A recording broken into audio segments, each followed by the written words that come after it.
जो आयोजित होने जा रही है कल सिविल डिफेंस की ओर से, जी जी जी। उसे लेकर के क्या? नहीं, देखिए, निश्चित रूप से ये तो होना ही चाहिए और नागरिक सुरक्षा हमारा पहला कर्तव्य होना चाहिए और हर तरीके से सरकार को मुस्तैद रहना चाहिए। लेकिन दुर्भाग्य है कि इस प्रदेश के अंदर 1.5 साल से सरकार नाम की कोई चीज ही नहीं है। अब आप बताओ, राजस्थान के विधायक गुजरात में जाके प्रशिक्षण ले रहे हैं और गुजरात में क्या प्रशिक्षण मिलेगा आप सबको पता है। बांटो, बंटोगे तो कटोगे, हिंदू मुस्लिम नफरत फैलाओ, साजिशें रचो, ईडी, इनकम टैक्स, सीपीआई का दुरुपयोग करो, डमी लोग, पेपेट लोग सरकारों में बैठाओ, तानाशाही, हिटलर शाही, डेमोक्रेसी नाम की कोई चीज नहीं है।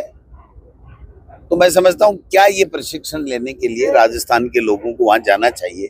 और अभी हमारे पूर्व मुख्यमंत्री जी ने जब सवाल उठाया तो मुख्यमंत्री जी ने गुस्से में आकर के, पहली बार मैंने उनका गुस्सा देखा, वह तो नकली गुस्सा कई बार देखा, लेकिन कल ऐसे लग रहा था जैसे वो बहुत गुस्से में है और ये कह रहे हैं कि हम सरदार पटेल की धरती पे आ गए तो क्या हम एकता, अखंडता। अरे भाई, सरदार पटेल ने तुम्हारे आरएसएस, जो तुम्हारा पैतृक जो चीज है जहाँ से उत्पत्ति हुई है आपकी राजनीति में, उसके ऊपर तो बैन लगाया था।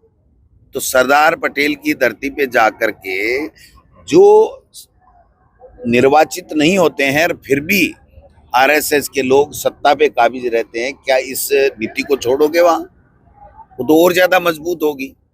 जबकि कायदा ये होता है कि जो जनप्रतिनिधि जीतता है, जो सरकार बनती है, जनप्रतिनिधि होते हैं वो सरकार चलाते हैं। यहाँ तो आरएसएस सरकार चला रहा है। पर्ची दिल्ली से आ जाती है, भारतीय भवन से आ जाती है और कहीं से आ जाती है, वो फैसले हो जाते हैं। उसके अलावा तो मुख्यमंत्री जी घर में बैठे रहते हैं, टीवी देखते रहते हैं।